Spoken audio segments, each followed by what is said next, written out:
olvida. Ahí está, perfecto. Y entonces, este informe psicopedagógico, pues debe ser, lo vamos a poner así entre comillas, lo más completo posible. También, precisamente, dependiendo del problema o de la situación, es donde se va a presentar más atención. Si la discapacidad fuera física, pues desde luego que el informe médico sería el más extenso, el más completo, que tiene mayor peso. Si en este caso las dificultades del aprendizaje provenían precisamente de una discapacidad cognitiva, el informe del psicólogo o del psiquiatra sería precisamente el que tenga mayor volumen, mayor peso. Entonces, obvio, todo va a depender. En su ejercicio, supongo que solamente tocaron los aspectos psíquicos o cognitivos y no se metieron con los aspectos físicos, ¿verdad?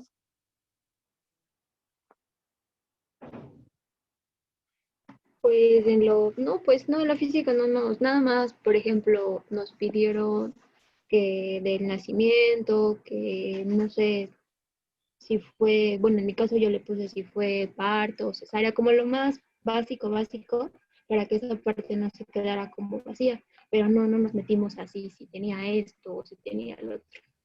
Sí, porque eso sí, eso no les compete como tal a ustedes.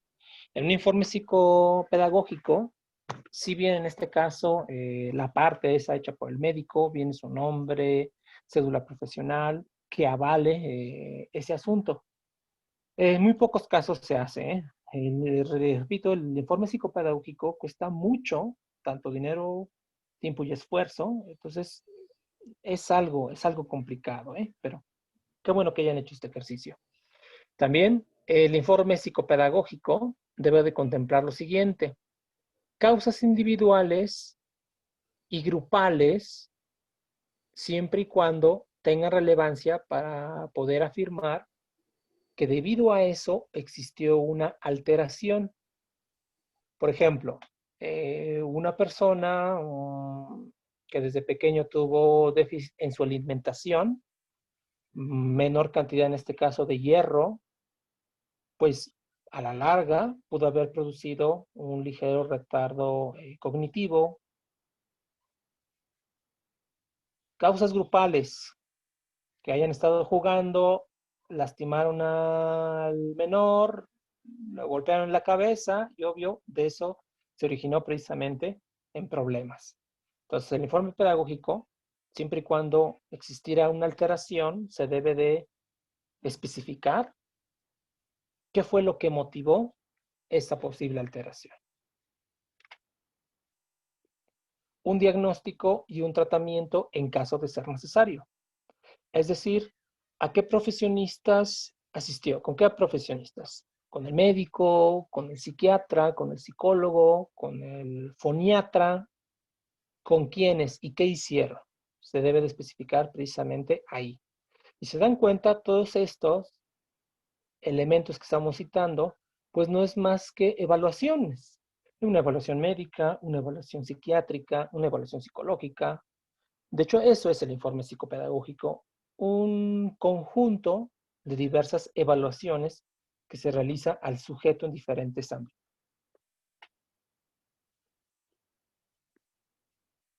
Ah, perfecto. Andrés, ¿podría entrar en el informe psicopedagógico los elementos como dificultades específicas del aprendizaje? Sí, siempre y cuando ese sea, digamos, el problema. Efectivamente, incorporación tardía al sistema educativo, condiciones personales, sí, efectivamente, todos esos forman parte precisamente del informe psicopedagógico, como lo dije hace un momento. El informe psicopedagógico podemos definirlo, así en términos simples, como un conjunto de diversas evaluaciones que le realizan a un individuo y que este individuo muy probablemente presente necesidades educativas especiales. Lamentablemente, eso en la práctica, pues difícilmente lo van a ver. Si ustedes, digamos, ya estuvieran trabajando en una institución educativa, en cualquier grado, háblese de preescolar hasta educación superior, y ya detectan que tienen a un alumno con necesidades educativas, quizás uno de 20 sí va a tener su informe psicopedagógico. El resto, no. ¿Qué pasa en este caso cuando estamos trabajando en una institución en donde se le brinde servicio, en este caso a menores de edad? ¿Quiénes son los responsables, en este caso, de promover, de solicitar esta evaluación psicopedagógica? Pues son los padres o tutores. Entonces, ¿qué pasa? Obvio, cuando yo ya me encuentro con alumnos, me preocupo por ellos, pero realmente sus padres no. Entonces, ¿qué es lo que yo puedo hacer? Pues cosas limitadas, porque quien debe de promover, repito, este estudio, esta evaluación, pues son los padres de familia. La intención, en este caso, del informe psicopedagógico es el sujeto que aprende, precisamente sobre el cual se va a realizar ese estudio, esa evaluación. Como ustedes ya lo están, ya lo vivenciaron, ya lo experimentaron, al menos de forma parcial, se trata en este caso de aplicar teorías y descubrimientos, en este caso de la psicología, a la investigación y, obvio, a la orientación. Entonces, investigación, como ustedes bien lo dijeron, ¿no? Tengo que remontarme al pasado, a la historia de este individuo, ir desde el momento desde su nacimiento, incluso algunos informes psicopedagógicos se van hasta el momento de la concepción. Es decir, ¿qué pasaba cuando dos padres en estado de ebriedad pues, les ocurrió concebir a alguien? Bueno, no es que se les haya ocurrido, quizás fue un accidente. Entonces, todas esas condiciones afectan. ¿Qué pasa si en algunos de los padres era adicto a alguna sustancia? Pues desde luego eso en la formación de un producto, de un feto, desde luego que va a repercutir. Por eso se dice obvio que es investigación.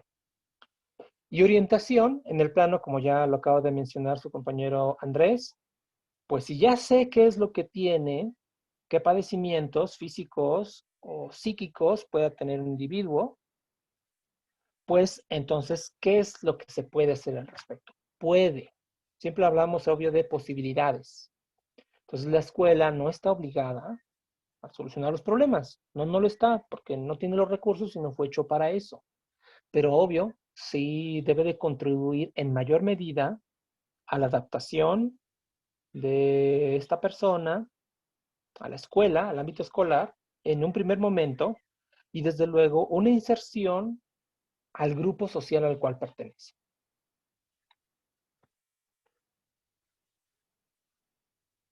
Entonces, cuando hablamos en este caso del informe o de la evaluación psicopedagógica, lo podemos dividir en tres grandes áreas. La psicología de la enseñanza, ahora sí, ya entra el concepto que ya hemos mencionado, ¿no? Las habilidades, las aptitudes, pero obvio, siempre y cuando éstas hagan referencia al proceso, en este caso de aprendizaje. También deben tomarse en cuenta los hábitos y desde luego los conocimientos y cómo ha ido desarrollando o evolucionando su inteligencia de forma individual. Entonces, obvio, esta parte, indudablemente, un psicólogo cognitivo o un, ¿cómo les llaman? La psicopedagogía, no, psicopedagogía, ¿qué estoy diciendo? La psicometría, que sería la medición de habilidades, sería el responsable, como profesional, de realizar esta parte. Entra en este caso la psicología de la educación, donde su objeto de estudio es precisamente los valores morales de los estudiantes, precisamente en el proceso educativo. También háblese de cualquier nivel. ¿Qué es lo que lo motiva en este caso? ¿O qué es lo que lo guía al alumno cuando está en la escuela? Y obvio, esto es muy difícil de seguir. Generalmente un niño cuando va a la escuela, pues obvio, es porque lo mandan sus papás, no porque él haya querido o haya pedido. Pero conforme va creciendo, entonces debe de volverse consciente y responsable precisamente de su proceso. A ustedes, que ya son adultos, adultos jóvenes, pues ustedes ya pueden responder esta pregunta. ¿Cuáles son sus valores morales, en este caso, de los cuales se rige tanto su proceso educativo como su proceso individual de aprendizaje? No me contesten, es una pregunta que obvio que La dejo abierta.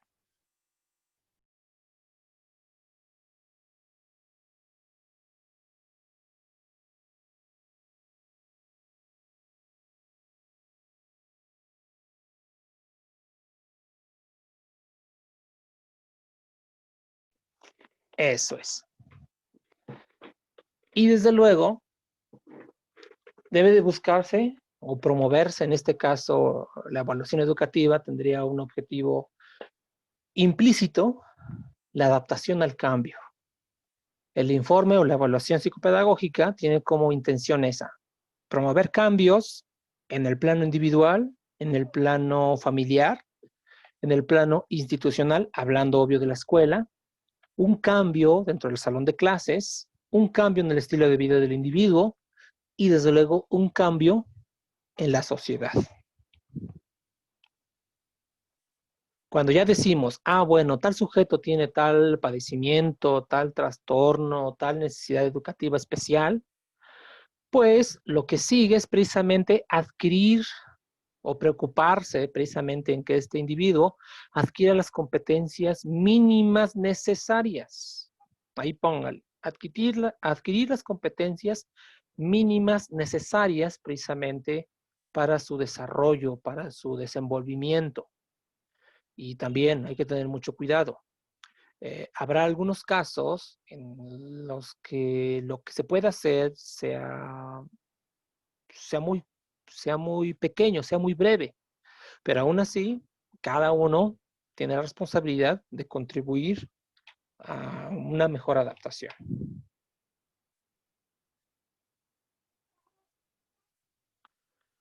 Cuando se hace, en este caso, la evaluación psicopedagógica, existen grandes dudas sobre respecto a la identidad de los perfiles profesionales precisamente que contribuyen a su elaboración.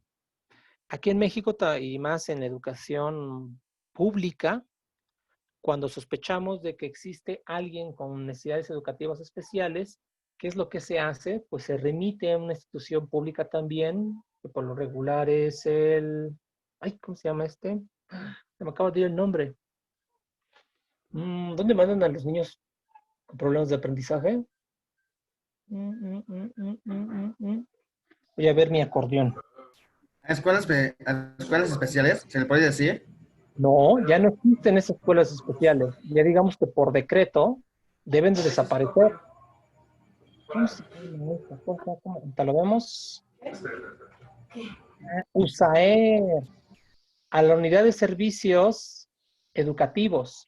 Sí, las escuelas especiales, de hecho, no, ya no deberían de existir porque no promueven la integración de los alumnos.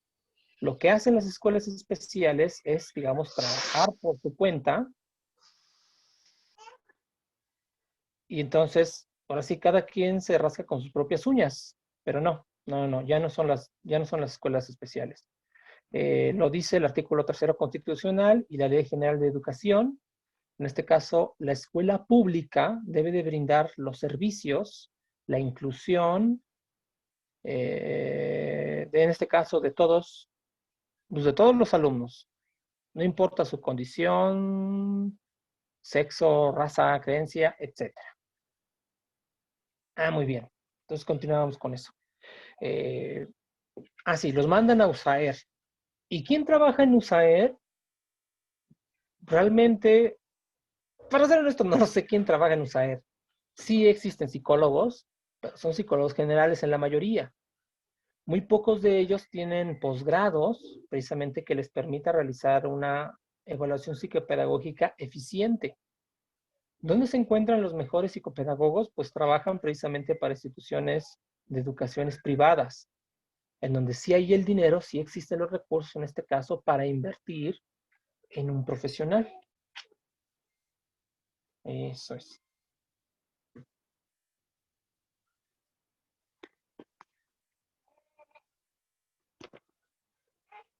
Bien, vamos a ver, vamos a ver.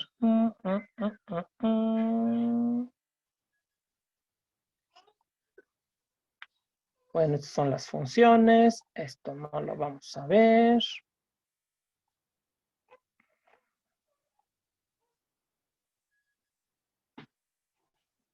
Ahí está. Esto sí lo vamos a ver. Estamos hablando de evaluación. Ya mencionamos a grandes rasgos qué es la evaluación psicopedagógica, pero ya lo vamos a ver de forma gráfica en qué consiste. Ya llevaron un curso también, qué bueno.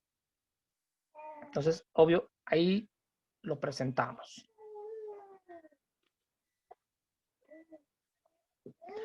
Entonces, la evaluación psicopedagógica,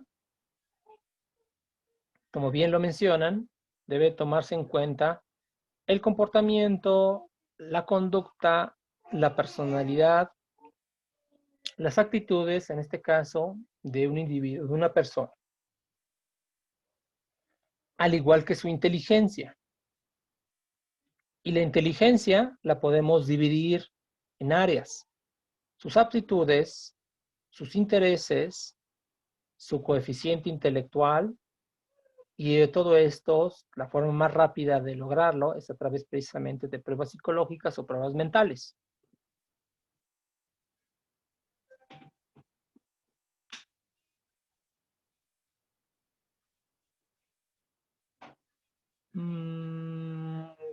Ahí está. Por lo tanto, la evaluación psicopedagógica, sus fuentes de las cuales se nutren, y recuerden, ya habíamos mencionado que se trataba de una disciplina, la encontramos en la psicología pura y en la psicología aplicada. Cuando hablamos en este caso de una psicología que se especializa en la medición de ciertas habilidades mentales, pues obvio, ahí hablamos de la psicometría, por ejemplo.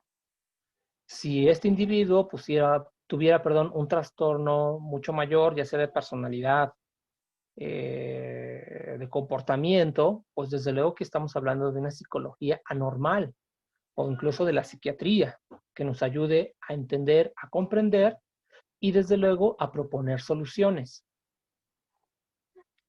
Por lo tanto, los métodos psicológicos por los cuales se apoya lo componen las técnicas psicoléxicas y las técnicas psicométricas. Entonces, esto ya es más específico, precisamente para aquellas personas que poseen algún trastorno en cuanto a la identificación del lenguaje escrito, su pronunciación, aquí ya entran. Y desde luego la evaluación psicopedagógica se aplica en la escuela para aumentar el rendimiento escolar y se mejora en este caso el proceso de enseñanza-aprendizaje.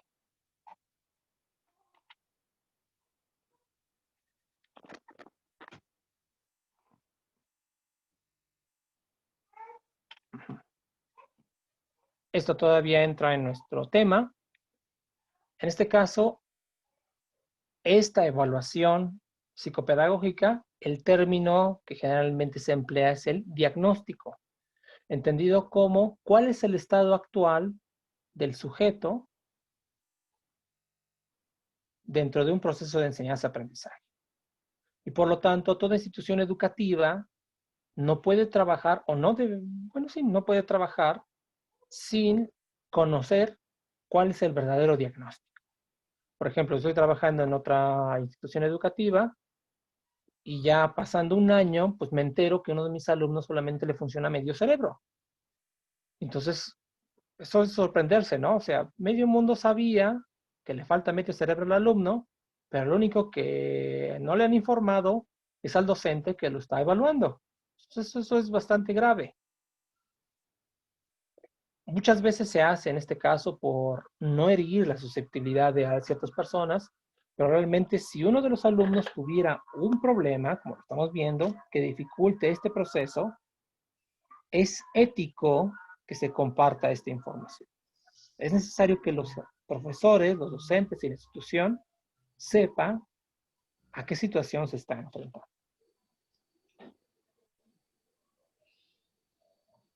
Aquí lo que le estaba comentando, el diagnóstico también puede recibir el nombre de evaluación de diagnóstico, que desde luego dice el estado actual del sujeto. Y en este caso, para llegar a este punto, a este diagnóstico, pasos previos, se requirieron recoger, analizar y evaluar precisamente toda esa información relacionada con problemas de diversa naturaleza. A lo mejor no tiene ningún problema en este caso para interactuar con otros compañeros.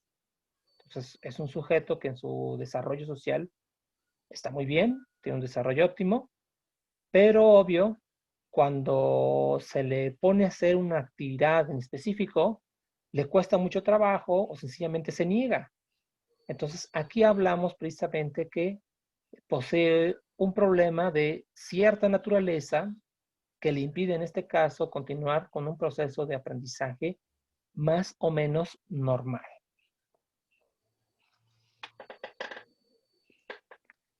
Y ahí están los 4 verbos que los van a seguir por el resto de su vida.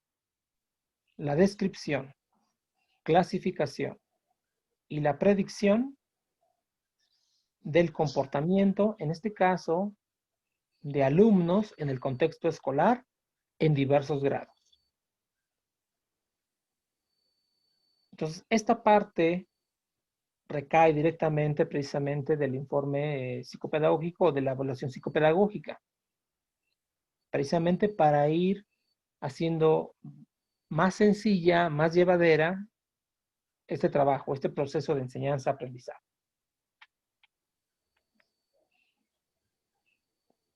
Para realizar ese diagnóstico, ¿cuáles serían las intenciones?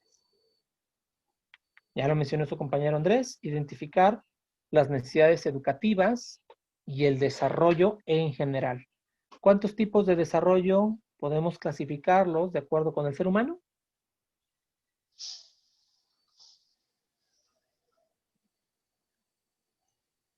Es una pregunta. Incluso ya han llevado materias de desarrollo humano. ¿Cómo podemos dividir o diferenciar el desarrollo en general? En las 4 esferas del desarrollo, Ajá, ¿cuáles serían? la física, la social, la cognitiva y física, social, cognitiva y afectiva. Excelente, muy bien. Entonces, esa evaluación psicopedagógica debe estar orientado a cubrir precisamente esas 4 áreas del desarrollo. Si solamente se centra en una, bueno, indudablemente el informe no está completo. Pero hay que averiguar el por qué. En el caso obvio de una persona físicamente sana, pues a lo mejor solamente una breve descripción, como lo dijo su compañera Lucero, ¿no? Y nada más decir cuándo nació, en qué condiciones, si tiene o no tiene adicciones, si tiene o no enfermedades crónicas, con eso es más que suficiente. Pero desde luego que un verdadero informe psicopedagógico debe de contemplar de forma exhaustiva estas 4 áreas.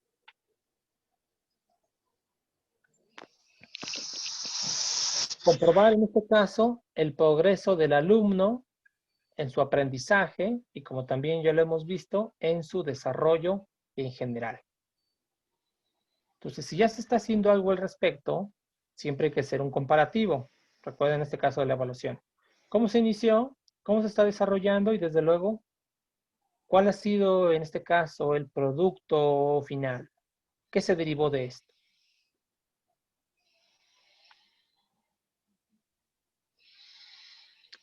Ya una vez que se sepa, que se tenga esta información, se deben de tomar decisiones con respecto a la situación escolar del educando, con respecto a su promoción.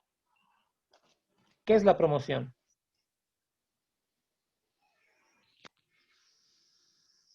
De hecho, lo menciona la lectura, que leyeron. ¿Qué sería la promoción?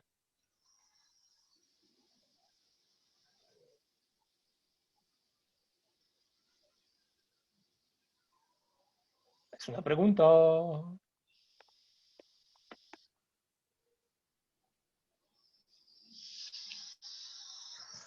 Como a lo que va a pasar, por ejemplo, aquí dice con respecto a su promoción al grado inmediato superior, entonces si está, por decirlo, en primero, tomar decisiones para ver si es apto para pasar al otro grado o qué decisiones se puede tomar para. Excelente, muy bien. Entonces, como vulgarmente se dice, es para ver si pasa de año, la promoción. Incluso es algo que no se ha entendido en las últimas reformas educativas, en donde decían, en este caso, que no se les debe de reprobar. Ahí se malentendió el concepto por parte de todo el mundo, incluso desde la misma Secretaría de Educación Pública. Cuando se dice nadie repruebe, ¿qué significa? Y en los primeros grados de educación básica, es eso, que todos deberían de acceder a la promoción porque todos deben desarrollar las habilidades cognitivas, habilidades físicas, habilidades sociales básicas. Entonces, a eso se refiere. Nadie reprueba significa que nadie debe de quedar atrás.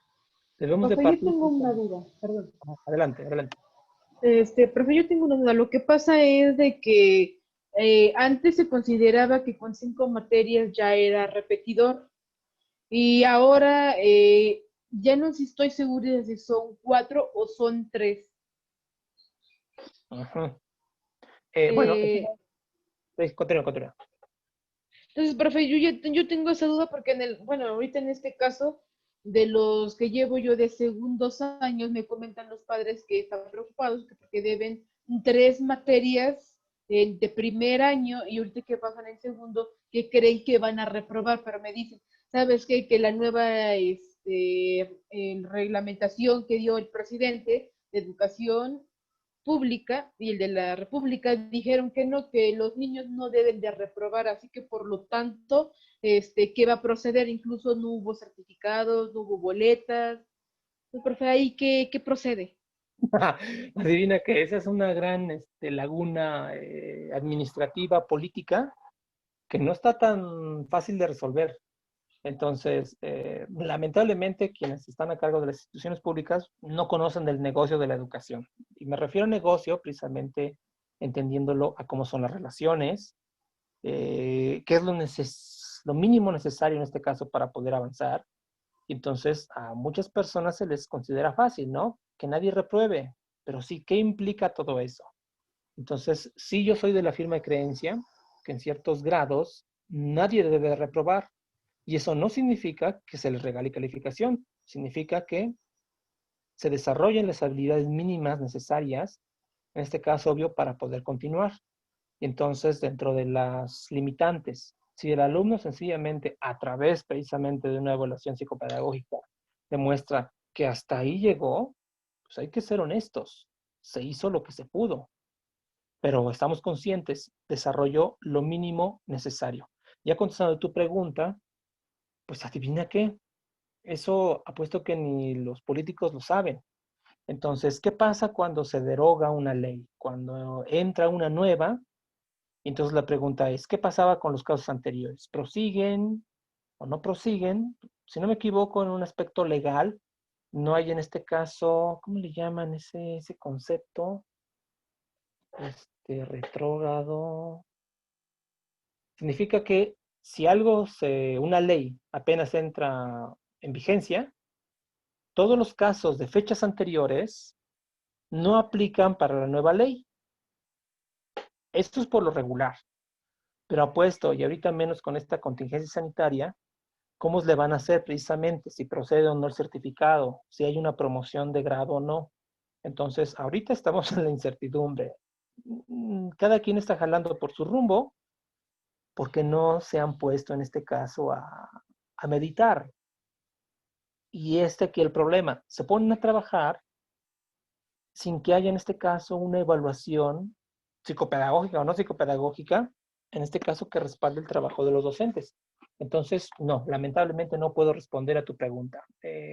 Ahí existe demasiada confusión actualmente. Ok, profe, gracias. Sí, muy bien. Y adivinen qué, ya terminamos con el tema propuesto por el día de hoy. Ay, terminamos temprano. ¿Le seguimos? Vámonos para la siguiente. Le seguimos, le seguimos. No, nos vemos para la siguiente. Ok. Por dos. Sí, ¿verdad? Muy bien. Les voy a dejar una nueva actividad de aprendizaje. De hecho, ya me estoy adelantando un poquito. Vamos ya a trabajar con técnicas de evaluación, ya desde luego, obvio, aplicadas al salón de clases. Algunos de ustedes ya tienen experiencia, muy bien, excelente, entonces lo único que hay que hacer es reafirmar algunas cosillas. Y obvio, aquellos que no las conocen, se van a encontrar con ellas, y desde luego la intención es seguir ampliando el bagaje, el número obvio que se tenga de estas habilidades, para que desde luego en un futuro las puedan aplicar. En en lo que resta del día, se las publico. Si hay alguna duda dentro del mismo Classroom, utilicen la herramienta de comentarios personales. Es obvio para que me manden su duda en particular. O si no, a través del tablón, si dicen, no, yo quiero, a lo mejor mi duda la comparten con todos, la escriban en el tablón y yo le doy respuesta. Entonces, nos vemos la próxima semana. Cuídense mucho, usen cubrebocas, desinfecten constantemente sus manos. Nos vemos, porque esto no va a acabar hasta el próximo año.